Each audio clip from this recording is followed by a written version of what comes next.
Students, welcome to जीवन classes. आज की इस वीडियो में हम बात करने वाले हैं अप्लाइड मैकेनिक्स यानी कि अनुप्रयुक्त यांत्रिकी के ऑब्जेक्टिव क्वेश्चंस के बारे में। जैसे कि आप सभी जानते हैं कि यूनिवर्सिटी द्वारा कराए जाने वाले सेमेस्टर एग्ज़ाम इस बार ऑब्जेक्टिव क्वेश्चंस द्वारा कराए जा रहे हैं। तो हम यहाँ पर अप्लाइड मैकेनिक्स के ऑब्जेक्टिव क्वेश्चंस की सीरीज़ लेकर के चल रहे हैं। तो आज की वीडियो हम स्टार्ट करते हैं। तो देखते हैं आज के इम्पोर्टेंट्स ऑब्जेक्टिव क्वेश्चंस। तो क्वेश्चन नंबर फर्स्ट है, समरेखीय बल प्रणाली। समरेखीय बल प्रणाली में सभी बलों पर किए गए सभी सरलीकरण, ठीक है, सभी सरलीकरण के बाद एक शुद्ध बल बनाया जाता है। मतलब कहने का ये है कि समरेखीय बल प्रणाली जो कोलिनियर फोर्स सिस्टम है उसमें एक नेट फोर्स बनता है सभी फोर्स को सिंप्लीफाई करने पर। ठीक है, जब मान लिया किसी फोर्स सिस्टम में दो से ज़्यादा फोर्सेस हैं और उनका हम सिंप्लीफिकेशन कर लेते हैं तो उसके बाद एक फोर्स हमें मिलता है। तो क्या ये सही है? इसका आंसर देख लेते हैं कि क्या ये सही है या गलत है। तो हम कह सकते हैं कि जो हमारे पास कोलिनियर फोर्स सिस्टम है उसका नेट फोर्स एक फोर्स देता है, यानी कि जो नेट फोर्स है वो एक सिंगल फोर्स होता है सभी फोर्सेस के सिंप्लीफिकेशन का। तो ये है हमारा जो आंसर हो जाएगा ऑप्शन नंबर ए, ये सही हो जाएगा कि वो जो है एक फोर्स देता है जब हम उसको सिंप्लीफाई करते हैं। यानी कि जो हमारा आंसर है वो ऑब्वियसली सही होगा, क्योंकि जब हम किसी वेक्टर का सिंप्लीफिकेशन करते हैं, सिंप्लीफिकेशन का मतलब ये है कि एडिशन करते हैं, सब्ट्रैक्शन करते हैं, किसी भी तरीके से हम फोर्सेस का क्या कर रहे हैं, सिंप्लीफिकेशन कर रहे हैं, सरलीकरण कर रहे हैं, तो उसका जो रिजल्ट होगा वो एक जो फोर्स है उसके रूप में हमें मिलता है। तो स्टेटमेंट इज ट्रू। तो हमारे पास जो ये हो जाएगा आंसर ए सही होगा। अब बात कर लेते हैं क्वेश्चन नंबर 2 की। क्वेश्चन नंबर कहता है कि समरेखीय बलों की तरह ही, ध्यान से देखिएगा, समरेखीय बलों की तरह ही समरेखी युग्म होते हैं। यानी कि जो भी हमारे कोलिनियर फोर्सेस हैं उनके तरह ही कोलिनियर कपल यानी कि समरेखी युग्म होते हैं और इसमें कुल आघूर्ण निकाला जाता है। यानी कि आघूर्ण का जो है मोमेंट का टोटल निकाला जाता है, नेट मोमेंट हम निकालते हैं। तो यहाँ पर अगर हम बात करें ऑप्शन की तो ऑप्शन नंबर फर्स्ट है, कथन का पहला भाग गलत है और दूसरा भाग सही है। क्या कहा गया कि कथन का पहला भाग गलत है और दूसरा भाग सही है। बात कर लेते हैं ऑप्शन नंबर सेकंड। तो ऑप्शन नंबर सेकंड हमारे पास है, कथन का पहला भाग सत्य है और दूसरा भाग जो है वो भी असत्य है। तीसरे ऑप्शन में दिया गया है कि कथन का पहला भाग सत्य और दूसरा भाग गलत। कथन का पहला भाग सत्य और दूसरा भाग भी सत्य है, ये हमें question number option number D में दिया गया है। यानी कि वो कह रहा है कि just like the collinear forces there are collinear couple and the net moment is taken out from it. तो हमारे पास जो ऑप्शन मिलता है उसमें देख लेते हैं ऑप्शन। तो ऑप्शन नंबर सी हमारे पास है, कथन का पहला भाग सत्य है, यानी कि जो समरेखी बलों की तरह ही समरेखी युग्म होते हैं। जो कोलिनियर फोर्सेस होते हैं उन्हीं की तरह, उन्हीं के जैसे कोलिनियर कपल हम कह सकते हैं। तो ये क्या होगा, जो समरेखी बलों की तरह समरेखी युग्म होते हैं ये सत्य है। हाँ, ये हम कह सकते हैं कि ये सत्य है। ठीक, लेकिन इसने कहा है कि इनसे कुल आघूर्ण निकाला जाता है। ठीक है, net moment is taken out from it. तो ये गलत है, इनसे नेट आघूर्ण नहीं निकाला जाता है। तो हमारे पास जो ऑप्शन मैच होता है वो होता है ऑप्शन नंबर सी, यानी कि कथन का पहला भाग सत्य है। ठीक है, just like the collinear forces there are collinear couple and net moment is taken out from it. ये रॉन्ग हो जाएगा, यानी कि कथन का पहला भाग जो है वो सत्य है, दूसरा भाग कैसा हो जाएगा, गलत हो जाएगा। तो ऑप्शन नंबर सी यहाँ पर करेक्ट आंसर होगा।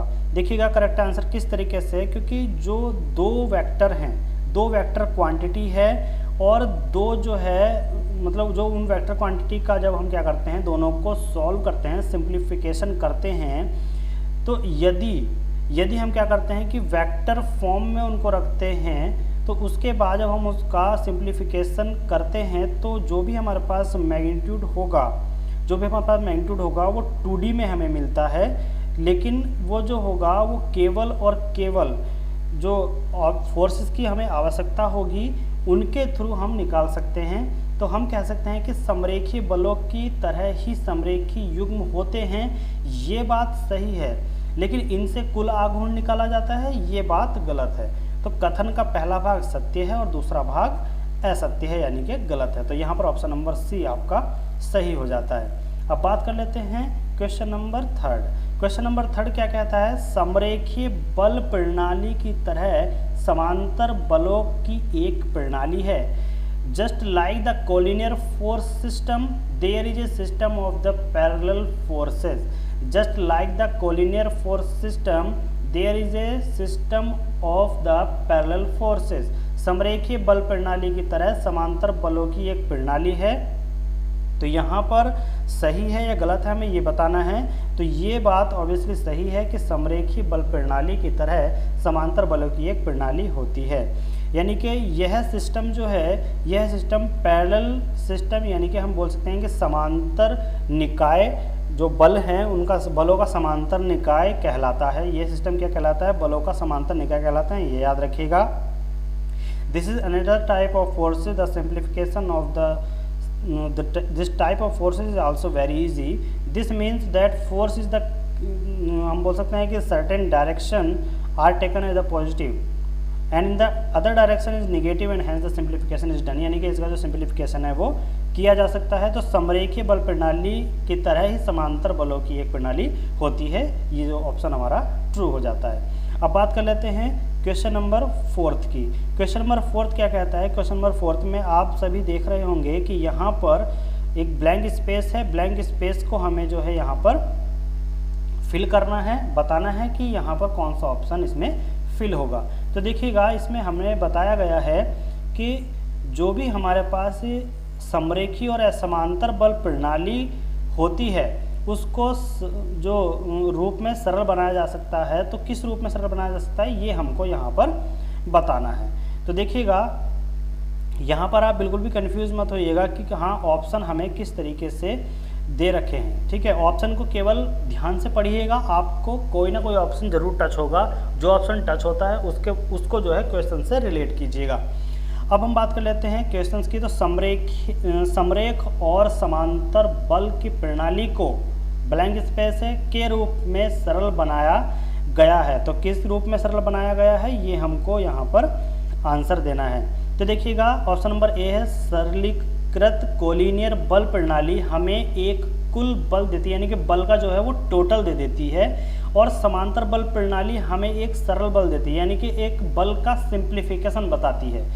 यानी हम कह सकते हैं कि जो सिंप्लीफाइड कोलिनियर फोर्स सिस्टम है वो हमें क्या देता है, वो नेट फोर्स देता है, कुल बल की वैल्यू हमें बता देता है। लेकिन जो समांतर बल प्रणाली है वो क्या करता है, वो फोर्स का सिंप्लीफिकेशन हमें बताता है, ठीक है, और फिर हम इसे वेक्टर रूप में जोड़ते हैं। तो समरेख और समांतर बल की प्रणाली जो है इसी रूप में सरल बनाई जाती है। तो ये हमारे पास आंसर हो जाएगा। बी ऑप्शन दे रखा है, ऐसा सरलीकरण संभव नहीं है, ये भी गलत हो जाएगा। सरलीकरण आमतौर पर दोनों के दिशाओं पर विचार न करके किया जाता है, तो ये गलत है। दिशा पर विचार जरूर होता है, क्योंकि जो वेक्टर है वो क्या है, वो एक सदिश राशि है, तो दिशाओं की बात करनी होगी। सरलीकरण केवल घुमाव पर विचार करके किया जाता है, ये भी गलत है। तो हमारे पास जो आंसर है वो फर्स्ट है, सरलीकृत कोलिनियर बल प्रणाली हमें एक कुल बल देती है, यानी कि हमें जो है वो टोटल फोर्स बताती है, और समांतर बल प्रणाली हमें एक सरल बल देती है, यानी कि बल का जो सिंप्लीफिकेशन है वो हमें बता देती है, और फिर हम क्या करते हैं, इससे वेक्टर रूप में जोड़ देते हैं। तो ऑप्शन नंबर फर्स्ट हमारे पास यहाँ सही हो जाएगा। क्वेश्चन नंबर 4 का ऑप्शन नंबर 1 है, इसको आप टिक करेंगे। अब बात कर लेते हैं क्वेश्चन नंबर 5 की। क्वेश्चन नंबर 5 क्या कहता है, देखिएगा, बल और युग्म बल युग्म और अन्य दो बल प्रणालियों को आसानी से सरल बनाया जा सकता है। तो ये इसने कहा गया है, तो बताना है कि यह कथन सही है या गलत है। तो देखिएगा, बल युग्म है और अन्य दो बल प्रणालियां हैं। बल युग्म है, अन्य दो बल प्रणाली, यानी कि the couple and the other two force system can be easily simplified. आसानी से जो है उसको सिंप्लीफाई कर सकते हैं, आसानी से सिंप्लीफाई किया जा सकता है बल युग्म और अन्य दो बल प्रणालियों को। तो यहाँ पर हम सभी जानते हैं कि जो भी बल युग्म होता है उसको हम क्या कर सकते हैं कि जो कथन है वो सही कह रहा है गलत कह रहा है, तो both of them the vector quantity, दोनों ही वेक्टर क्वांटिटी है। बल युग्म और कोई भी बल सिस्टम और फोर्स सिस्टम है, दोनों ही हम क्या कहेंगे, दोनों को वेक्टर क्वांटिटी कहेंगे। And both of them can easily simplify, और दोनों को हम क्या कर सकते हैं, इजीली हम उसको सिंप्लीफाई कर सकते हैं, सिंपली तरीके से हम उसको फाइंड कर सकते हैं। तो दोनों ही वेक्टर क्वांटिटी है और दोनों को इजीली हम सिंप्लीफाई कर सकते हैं। If taken it is vector form, that the task is the even easier. Thus, it is not necessary the forces is coupled to be vector only. Even if the magnitude is taken, the simplification is done by 2D. तो यहाँ पर हम कह सकते हैं कि हाँ, ये जो कथन है, स्टेटमेंट है, ये क्या है, सही है, राइट है। यानी कि जो बल युग्म है, कपल है और जो अदर फोर्सेस हैं उनको सिंप्लीफाई किया जा सकता है आसानी से। हाँ, बिल्कुल ही इजीली उसे सिंप्लीफाई कर सकते हैं, क्योंकि दोनों ही वेक्टर क्वांटिटी है, दोनों वेक्टर क्वांटिटी को हम इजीली सिंप्लीफाई कर सकते हैं। तो यहाँ पर हमारा ऑप्शन नंबर बी करेक्ट हो जाता है, यानी कि स्टेटमेंट इज राइट। अब बात कर लेते हैं क्वेश्चन नंबर 6 की। क्वेश्चन नंबर 6 क्या कहता है, इसको ध्यान से देखिएगा। यहाँ पर ब्लैंक स्पेस है, ब्लैंक स्पेस को केवल एक शब्द के साथ हमको पूरा करना है। तो क्वेश्चन नंबर 6 में कहा गया है कि परिणामी बल सभी बलों के ब्लैंक स्पेस के बराबर होते हैं। The resultant force is equal to the blank space of all the forces. तो सभी बलों के सम के बराबर होते हैं, प्रोडक्ट के बराबर होते हैं, सब्ट्रैक्शन के बराबर होते हैं या डिवीजन के बराबर होते हैं। यानी कि परिणामी बल सभी बलों के जोड़ के बराबर, गुणा के बराबर, अंतर के बराबर या फिर भाग के बराबर होते हैं। तो इसमें हमने ये पढ़ा है कि जो परिणामी बल होते हैं वो सभी बलों के जोड़ के बराबर होते हैं, यानी कि the resultant force is equal to the, क्या आएगा यहाँ पर आएगा sum of all the forces, यानी कि ऑप्शन नंबर ए हमारा सही हो जाएगा। ठीक है, यानी कि जब हम फोर्सेस को सिंप्लीफाई करते हैं एडिशन या सब्ट्रैक्शन पर, तो जो रिजल्टेंट मिलता है सिंप्लीफाई करने के बाद वो हमें एक सिंगल फोर्स में मिलता है। ठीक है, वो क्या मिलता है, हमें एक सिंगल फोर्स में मिलता है। तो हम क्या करते हैं कि जो भी हमारे पास परिणामी बल होता है, परिणामी बल का कहता है कि दोनों बलों के योग के बराबर होता है। हमने ये किसमें, पैरेललोग्राम लॉ जब हमने पढ़ा था उससे पहले हमें वेक्टर का सब्ट्रैक्शन, वेक्टर का एडिशन, वेक्टर का मल्टीप्लिकेशन, इस तरीके से हमने पढ़े थे। तो उसमें बताया गया था कि जो बलों का परिणामी है वो दोनों बलों के योग के बराबर होता है, सम के बराबर होता है। तो यहाँ पर ऑप्शन नंबर ए करेक्ट हो जाता है। बात कर लेते हैं अब नेक्स्ट क्वेश्चन की। नेक्स्ट क्वेश्चन क्या कहता है, देखिएगा। नेक्स्ट क्वेश्चन में आपको ऑप्शन थोड़े लेंथी दिखाई दे रहे होंगे, क्वेश्चन थोड़ा लेंथी है, लेकिन समझ जाएं तो आंसर जो है बहुत इजीली आप फाइंड कर सकते हैं। देखिएगा, क्वेश्चन नंबर 7 आपको दिया गया है। बाएं हाथ के नियम की मदद से बल युग्म को आसानी से सरल बनाया जा सकता है, यानी कि सिंप्लीफाई बनाया जा सकता है, लेकिन बलों का जो सरलीकरण है, सिंप्लीफिकेशन है, वह संभव नहीं है, क्योंकि नियमों की ऐसी कोई व्यवस्था नहीं है जिससे बलों को सरल बनाया जा सके। क्या कह रहा है वो कि the couple is simplified easily with the help of the left hand rule, but the forces simplification is not possible as there is no such system of rules so that the force can be simplified। तो हम यहाँ पर कह सकते हैं कि option में हम इसको चेक करेंगे कि ऑप्शन में हम ऑप्शन में ये क्या कह रहा है। तो देखिएगा, फर्स्ट ऑप्शन हमारे पास है, कथन का पहला भाग गलत है और दूसरा भाग सत्य है। तो एक बार क्वेश्चन को और पढ़ लेते हैं, जब हम इससे जो है ऑप्शन को इससे मैच करेंगे। बाएं हाथ के नियम की मदद से बल युग्म को आसानी से सरल बनाया जा सकता है। तो बाएं हाथ के नियम की मदद से हम जो है बलयुग्म को आसानी से सरल बना सकते हैं, ये बिल्कुल जो है सही नहीं है, क्योंकि जो भी हमारे पास बाएं हाथ का नियम है, ठीक है, फ्लेमिंग के जो बाएं हाथ का नियम है उससे हम बलयुग्म को आसानी से सरल नहीं बनाया जा सकता है। लेकिन बलों का जो सरलीकरण है वो संभव नहीं है, ठीक है। और क्यों संभव नहीं है ये भी देख लीजिएगा। नियमों की ऐसी कोई व्यवस्था नहीं है जिससे बलों को सरल बनाया जा सके। हाँ, ये तो सही है कि नियमों की कोई ऐसी व्यवस्था नहीं है जिससे बलों को सरल बनाया जा सके, लेकिन बाएं हाथ के नियम की मदद से बलयुग्म को आसानी से सरल बनाया जा सकता है, लेकिन बलों का सरलीकरण संभव नहीं है, ये बिल्कुल गलत है, ठीक है। तो बाएं हाथ के नियम की मदद से बलयुग्म को आसानी से सरल नहीं बनाया जा सकता। तो यहाँ पर हमारा जो ऑप्शन है वो फर्स्ट ऑप्शन सही हो जाता है कि कथन का पहला भाग गलत है और दूसरा भाग सत्य है। क्वेश्चन नंबर नेक्स्ट की तरफ चलते हैं। नेक्स्ट क्वेश्चन हमारे पास आ जाता है। नेक्स्ट क्वेश्चन अगर हम बात करें तो हमारे पास है समांतर प्रणाली और बलयुग्म को एक साथ सरल नहीं किया जा सकता। उसने कहा है कि समांतर प्रणाली जिसको हम कहते हैं पैरेलल फोर्स सिस्टम और बलयुग्म को एक साथ सरल नहीं किया जा सकता।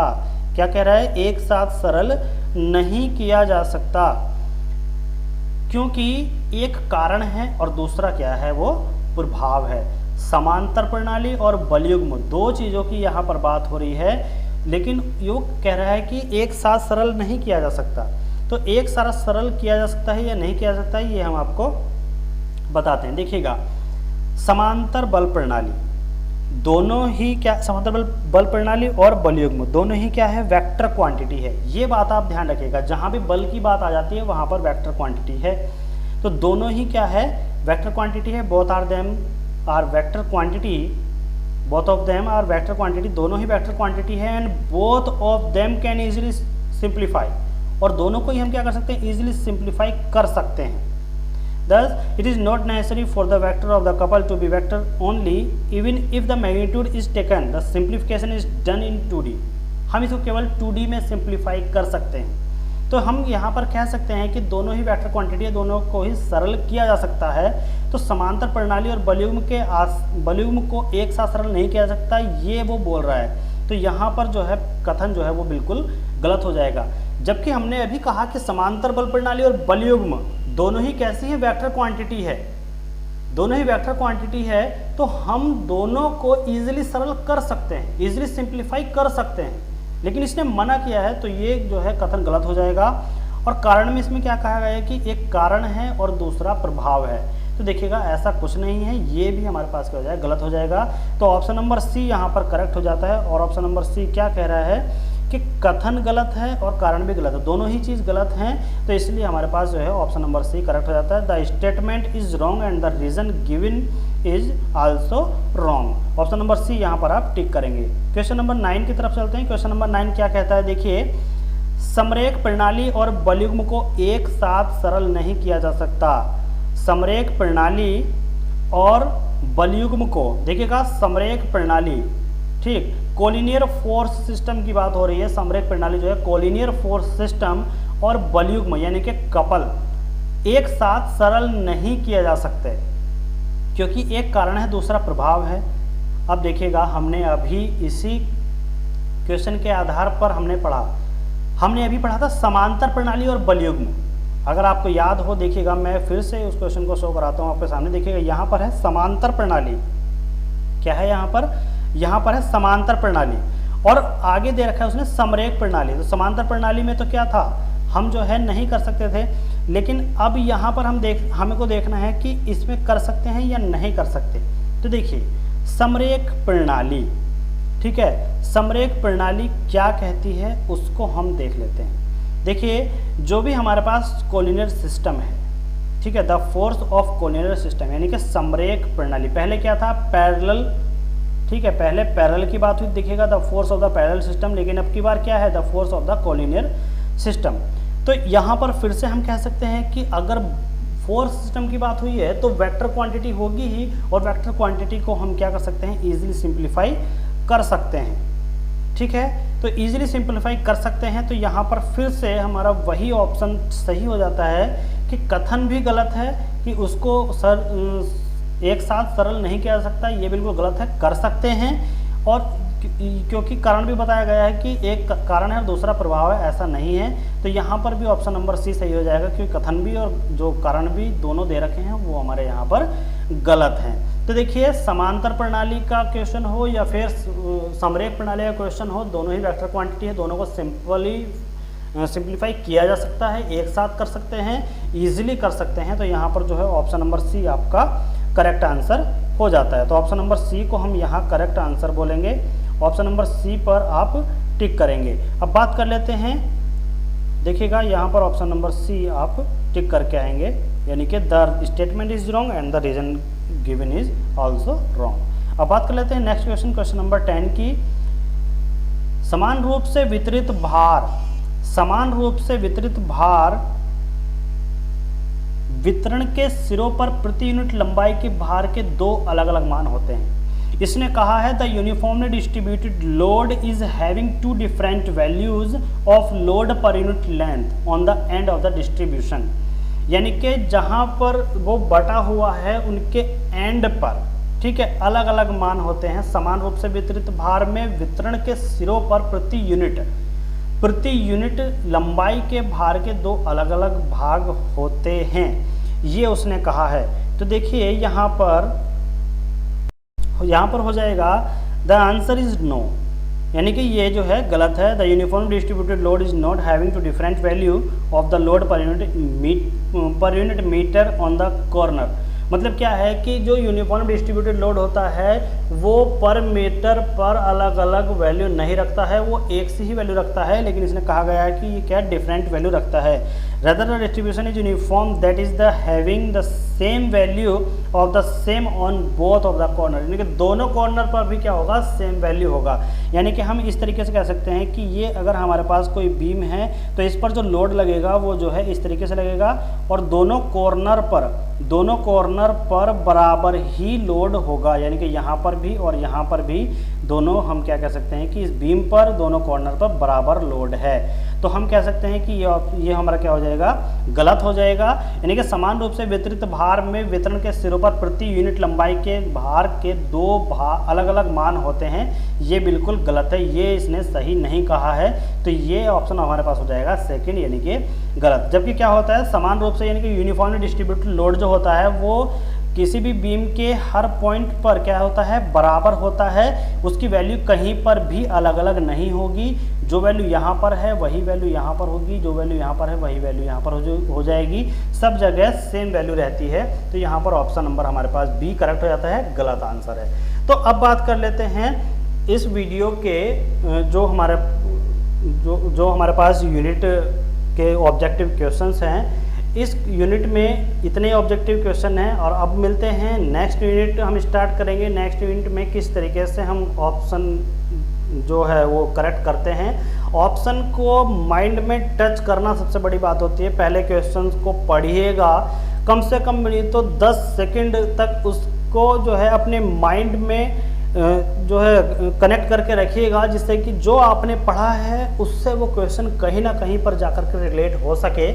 सो स्टूडेंट्स, आज की वीडियो में इतना ही, मिलते हैं नेक्स्ट वीडियो में नेक्स्ट क्वेश्चन के साथ।